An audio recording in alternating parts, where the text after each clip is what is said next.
Baik, kita masih membahas tragedi kelam kebakaran lapas Tangerang. Sudah bergabung bersama dengan kami ada Bang Arsul Sani, anggota Komisi 3 DPR RI dari fraksi P3. Bang Arsul, selamat malam. Baik, Selamat malam, baik. Mas Reinhardt. Ya, Bang Arsul, langsung saja apa tanggapan Anda dari kejadian terbakarnya lapas Tangerang ini? Kalau tadi Bang Adrianus menilai agak terlalu dini kalau Menkumham langsung menyatakan ini over kapasitas dan juga soal instalasi kelistrikan yang menjadi penyebab utama. Ya, pertama tentu kita secara moral harus menyampaikan rasa duka cita kita terlebih dahulu ya kepada keluarga besar para korban yang meninggal, warga binaan pemasyarakatan. Yang kedua, hemat saya ketika kita melihat ini dan juga menuju kepada jalan keluarnya, hemat saya itu harus dengan pendekatan sistemik. Tidak bisa kemudian melihat atau mencoba memecahkannya dengan sudut tertentu saja. Ya. Okay.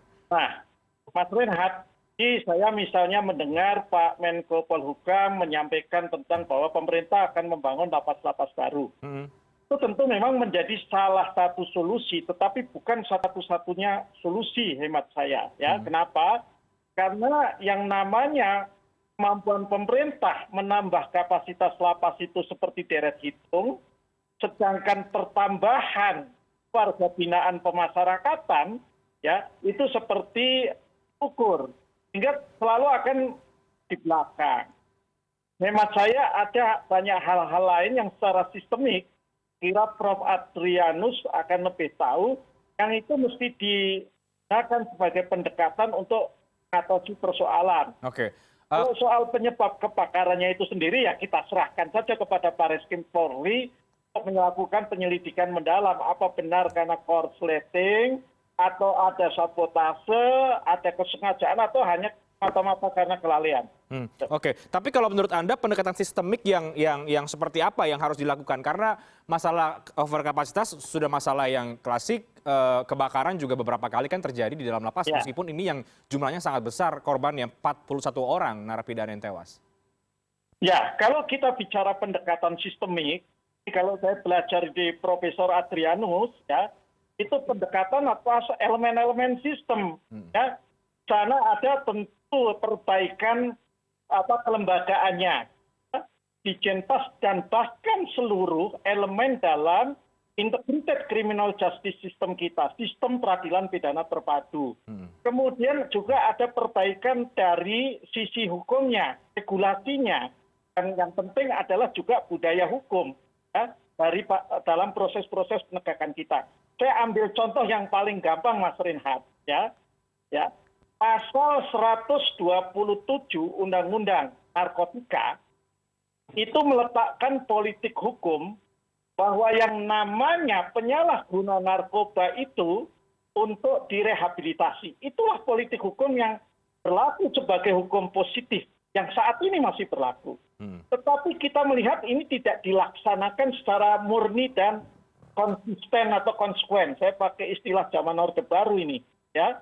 Nah, jadi masih banyak para penyalahguna murni, kan bandar, meskipun bandar kecil-kecilan, tetapi ya ujung dari hukumnya adalah dikirim ke darat, bukan dilakukan rehabilitasi. Memang kalau menyangkut tokoh-tokoh tertentu ya, itu kemudian direhabilitasi. Tapi rakyat kebanyakan masih bisa dilihat datanya dari jumlah seluruh warga binaan pemasyarakatan yang ada di lapas-lapas kita, yang 50% itu kasus narkoba, dan dari yang 50% kasus narkoba itu sangat banyak, saya tidak tahu apakah mungkin juga 50%-nya lagi, tapi saya kira lebih, itu merupakan penyalahguna murni.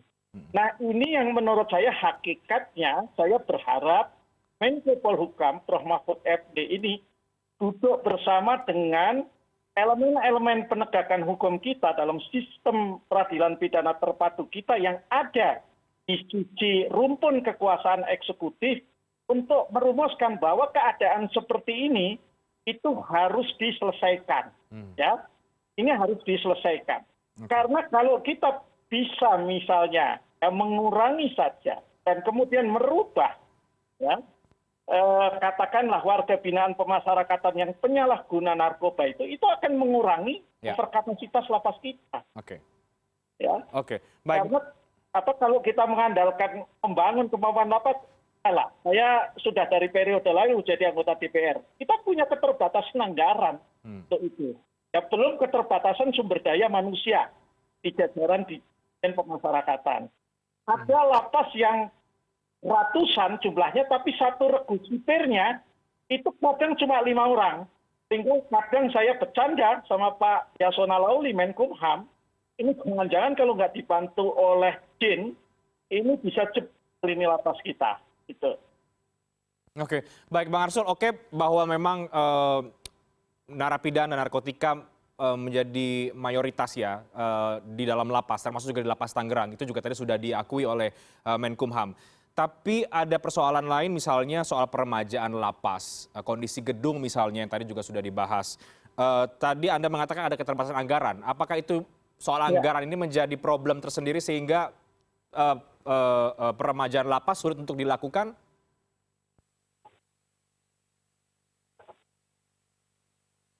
Ya, saya tidak mendengar yang terakhir dari Reinhard. Tetapi yang bisa saya sampaikan, ya, halo, masih bisa didengar suara saya? Bisa Bang Arsul. Soal peremajaan lapas dan juga anggaran bagaimana? Jadi soal peremajaan, itu kembali lagi karena soal keterbatasan anggaran. Dan kalau kita bicara keterbatasan anggaran, apalagi di tahun anggaran 2020, sekarang 2021, dan saya kira anggaran tahun depan yang sedang kita bahas di DPR, RAPBN tahun 2022, itu masih akan fokus pada penanggulangan COVID-19. Jadi tidak bisa juga kita terlalu berharap katakanlah penambahan anggaran dalam rangka apakah peremajaan, renovasi, atau pembangunan lapas baru. Iya, 1-2 bisa. Membangun lapas itu kan juga bukan sebuah proyek yang murah. Saya kira 1 unit lapas bisa jadi, ya, meskipun tergantung kapasitas. Tapi barangkali bisa jadi antara 75 sampai 150 miliar lah. Berapa banyak yang mau kita bangun? Ya? Dengan kapasitas hanya ratusan saja paling. Ya? Jadi menurut hemat saya, ya, itu mutlak wajib harus diikuti dengan bahan secara sistemik. Hal-hal lain. Termasuk hukum pemidanaan kita ke depan. Jangan kejahatan kecil-kecil saja, zaman pidananya itu adalah pidana penjara. Ya. Memang di dalam HP kita introduksi jenis pidana baru, pidana kerja sosial.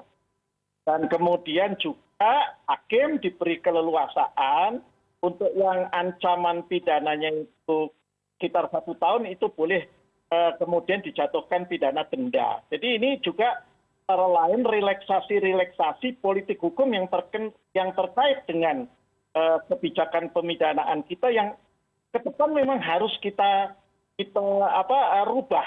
Ya? Oke, baik. Saya ke Bang Adrianus. Bang Adrianus, ada tambahan dari Anda soal pendekatan sistemik yang seperti apa, yang juga tadi sempat disampaikan oleh Pak Yasona bahwa ada problem soal banyaknya napi narkotika sehingga memenuhi lapas-lapas yang ada di Indonesia. Itu bisa jadi pembenaran tidak? Ya, jadi ketika kita belum bisa mengubah ya hal-hal sistemik yang tadi dikatakan oleh Pak Arsul, maka ya lakukan terobosan. Jangan lupa bahwa terkait dengan misalnya sebagai contoh ya WBK, WBBM, cukup banyak teman-teman UPT di seluruh Indonesia berusaha untuk mencapai itu. Jadi bayangkan mereka tertekan masalah overkapasitas, tertekan masalah anggaran, tapi toh masih berusaha untuk mencapai WBK, WBBM, dan zona integritas, tentu dengan memakai pendekatan inovasi. Demikian juga tadi yang saya katakan misalnya dalam rangka menghadapi besukan, dalam rangka menghadapi kurangnya anggaran untuk kesehatan, dalam rangka menghadapi keterbatasan bahan makanan, maka mereka lakukan inovasi. Nah, maka ya dengan segala cara saya juga mengharapkan bahwa ya lakukan juga inovasi terkait dengan soal infrastruktur yang tadi dikatakan oleh Pak Arsul sebagai terbatas sekali anggarannya. Jadi contoh misalnya untuk pemeriksaan atau pemeriksaan lah mengenai instalasi mengenai kabel-kabel itu kan saya tidak perlu uang banyak ya, sehingga kemudian bisa dicegah jangan sampai lalu ada pemakaian yang berlebih atau pemakaian yang jorok ya, di mana satu steker ditimpangi berkali lalu kemudian memudahkan kemudian listrik. Jangan lupa ya, misalnya saya baca di berbagai media, misalnya di mana berbagai lapas di berbagai tempat, lalu kemudian ini sibuk rame-rame mengadakan pemeriksaan terhadap kondisi listrik masing-masing. Maka ini kesan saya adalah bahwa ini memang terlupa ini. Ada apa ya kita, sehingga kemudian lalu kemudian ada kecelakaan, ada musibah besar Tangerang ini. Nah, maka harapan saya adalah bahwa berhubung sekali lagi ya, berhubung karena situasinya belum bisa berubah banyak dewasa ini, legislasinya belum bisa berubah, anggaran negara juga belum bisa berubah, kalaupun ada pembangunan lapas tidak akan ngejar ya dengan jumlah intake yang akan masuk, maka harapan saya adalah bahwa pergunakan kemampuan untuk inovasi sebanyak-banyaknya juga untuk hal-hal yang selama ini terluput dari pengamatan. Selain soal kemampuan listrik tadi, juga misalnya terkait dengan SOP soal kedaruratan. Nah ini dia nih, jika jumlah petugas sedikit, maka ketika ada masalah-masalah darurat, mesti ada drill, ada latihan. Kalau ada kebakaran bagaimana, ada gempa bagaimana, kalau ada banjir gimana, sehingga kemudian lalu korban jiwa dapat ditekan sebisa mungkin. Dan ini yang sekali lagi saya kira terluput dari teman-teman pemasyarakatan. Demikian. Oke, artinya perlu ada evaluasi memang betul-betul dilakukan, untuk jangka panjang, tapi juga dalam waktu dekat atau jangka pendek, ada terobosan yang bisa dilakukan oleh Kemenkumham, misalnya begitu Bang Adrianus? Iya, karena sebagai lembaga yang paling akhir ya dari peradilan pidana, maka memang mereka sulit berbuat banyak ya, amat tergantung dari kinerja subsistem depannya, juga amat tergantung regulasinya, juga tergantung dari anggaran ya circumstance dari negara. Maka ruang yang ada pada teman-teman dan pemasarakatan adalah inovasi, terobosan, gunakan kreativitas sehingga kemudian mereka bisa melayani warga-warga binaan secara baik. Pada waktu tahun lalu Pak Yasona membuat satu terobosan baik, yakni melepaskan lah, melakukan remisi yang bersifat rentak, kemudian lalu teman-teman itu lalu menjalani reintegrasinya di rumah. Itu kan terobosan kan, kemudian lalu mengurangi kesesakan di lapas, apapun kemudian Pak Yasona lalu dibully gara-gara itu. Tapi itu adalah satu terobosan yang saya kira adalah ranah kewenangan Pak Menteri dan juga jajarannya. Gitu. Oke, baik. Kita break dulu ya. Bagaimana kemudian proses penyelidikan dari kebakaran ini harus dilakukan oleh semua pihak? Apakah memang perlu ada pihak-pihak yang bertanggung jawab? Karena sekarang itu yang menjadi pertanyaan, siapa yang harus bertanggung jawab atas kebakaran ini karena menelan atau ada korban sebanyak 41 narapidana. Kita bahas di segmen berikutnya, Bapak-Bapak. Kami akan segera kembali sesaat lagi.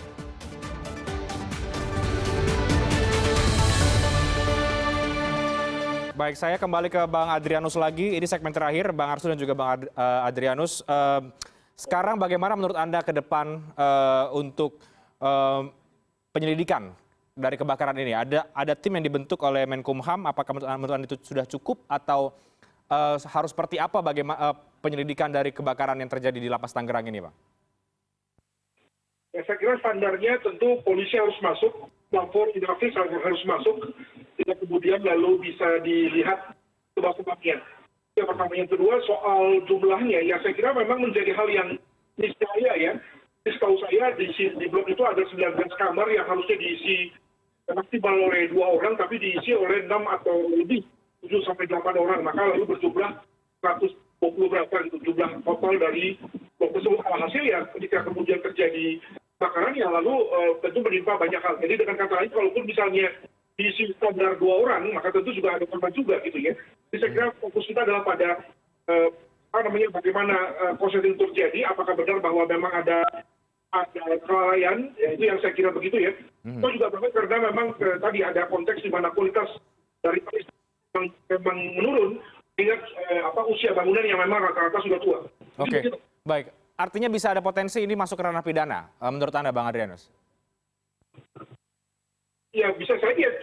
Kalau kita bicara mengenai pelakunya, ya kan pelakunya juga termasuk misalnya di antara mereka yang sudah tewas. Jadi saya kira lebih bagus dulu di establish apa penyebabnya sebelum kemudian kita bicara mengenai apakah ada unsur pidananya. Oke, baik. Tapi sekali lagi, menurut Anda evaluasi apa yang harus dilakukan oleh pemerintah, oleh Kemenkumham soal lapas sekali lagi, karena ini bukan masalah pertama soal kapasitas dan ini menjadi catatan kelam ya dalam pengelolaan lembaga pemasyarakatan di Indonesia? Saya setuju dengan apa yang dikatakan oleh Pak Arsul, yakni itu agendanya ya, agenda jangka panjang, jangka menengah gitu. Jangka panjangnya oke lah, tadi bicara mengenai pengurangan overkapasitas dengan cara memperbaiki regulasi, karena memang nggak gampang ya memperbaiki regulasi. Yang kedua, jangka pendeknya adalah adanya kesamaan persepsi di antara para aparat hukum, bahwa ketika undang-undang sudah memerintahkan untuk rehab, ya rehab. Dan masalahnya begini, ada aparat yang masih main, kan? Atau juga memakai pendekatan undang-undang KUHP-nya bilang lain kok daripada undang-undang narkotika gitu. Lalu kalau ada kesamaan dalam rangka persepsi. Nah, barulah kemudian kita bicara mengenai jangka pendek. Nah, jangka pendek itulah yang kemudian saya usulkan pergunakan inovasi, gunakan kreativitas dalam rangka mengatasi permasalahan-permasalahan yang muncul ketika masalah anggaran belum beres, ketika masalah regulasi juga belum. Oke, baik. Bang Arsul, terakhir ke Anda. Salah satu solusi dianggap sebagai solusi untuk membenahi pengelolaan lapas adalah RUU pemasyarakatan. Nah, ini bagaimana progresnya yang terjadi di DPR, Bang Arsul? Jadi RUU pemasyarakatan itu pada DPR periode lalu, saya kebetulan anggota Panja dan juga tim perumus, itu sudah selesai kita bahas. Sudah bahkan disetujui oleh DPR dan pemerintah pada pembahasan tingkat pertama. Ya. Tinggal kemudian disahkan ya oleh rapat paripurna DPR sebagai forum pembahasan rancangan undang-undang di tingkat kedua untuk menjadi undang-undang. Nah, tetapi kan kemudian dikritisi. Karena dikritisi, pemerintah meminta agar dilakukan penundaan. Hemat saya untuk meletakkan dasar yang lebih baik ke depan, ya undang-undang ini harus kita bahas. Apalagi disepakati oleh pemerintah dan DPR bahwa undang-undang ini akan kita bahas kembali dengan sistem carry over, dengan sistem luncuran. Artinya hal-hal yang sudah selesai kita bahas, kecuali yang sejumlah elemen masyarakat itu mempertanyakan, ya mari kita buka, ya silakan masukannya apa. Jadi kita juga harus sampaikan kepada teman-teman elemen masyarakat bahwa yang namanya aspirasi pembahasan undang-undang itu tidak tunggal. Negara kita ini berbineka, karena itu pasti aspirasinya juga lebih dari satu. Ketika aspirasinya lebih dari satu, ketika kami kemudian mengambil jalan tengah, tidak melulu atau mengkopas dari apa yang dikehendaki oleh masyarakat tentu, kan dibilang juga kemudian atau pembentuk undang-undang ini nggak mendengarkan aspirasi rakyat. Yang sering terjadi kan seperti itu. Mengajukan perkara ke MK, kalau kemudian ditolak oleh MK, dibilang MK-nya tidak peka dengan macam-macam lah. Nah, DPR juga begitu. Padahal kami memiliki aspirasi yang bervariasi dari sudut pandang. Termasuk dari para ahli, dari para akademisi. Tidak pernah sudut pandangnya itu tunggal di pembahasan RUU apapun. Baik, Bang Arsul, terakhir muncul kemudian desakan agar Menkumham bertanggung jawab atau Dirjen Pas atau bahkan diminta untuk mundur. Apakah Anda atau Komisi 3 akan berencana memanggil Menkumham merespon kebakaran yang terjadi pada hari ini? Kami memang telah menjadwalkan di masa sidang ini untuk rapat kerja pengawasan dengan Menkumham. Tentu nanti kami harus jelaskan dulu, karena kan kalau soal lapas, ya saya harus fair juga, nggak bisa juga kita nyala-nyalain hanya Pak Menkumham atau jajaran pemasyarakatan. Ya ini kan persoalan sistemik, maka penyelesaiannya juga harus secara sistemik. Tapi hemat saya sepakat yang tadi disampaikan oleh Prof. Adrianus juga, bahwa ini sebuah peristiwa yang merenggut banyak manusia. Dan dalam peristiwa seperti ini, tidak tertutup kemungkinan ada unsur pidananya, apakah kesengajaan atau kelalaian. Ya, kita serahkan kepada Baris Krim Polri untuk melakukan penyelidikan. Ada tidak kemudian ditemukan dugaan tindak pidana, kemudian bisa ditingkatkan ke tingkat penyidikan dengan menetapkan pihak tertentu sebagai tersangka. Siapapun, termasuk dari kalangan internal lapas itu sendiri. Hemat saya harus seperti itu. Tetapi kita tetap harus berpegang pada asas praduga tidak bersalah. Oke. Dan proses itu harus dilakukan secara terbuka, secara transparan ya Bang Arsul? Tentu saya kira paling tidak ya ini harus lebih baik lah. Atau jangan sampai kurang baik dibandingkan dengan soal kebakaran gedung Kejaksaan Agung lah. Ya. Oke.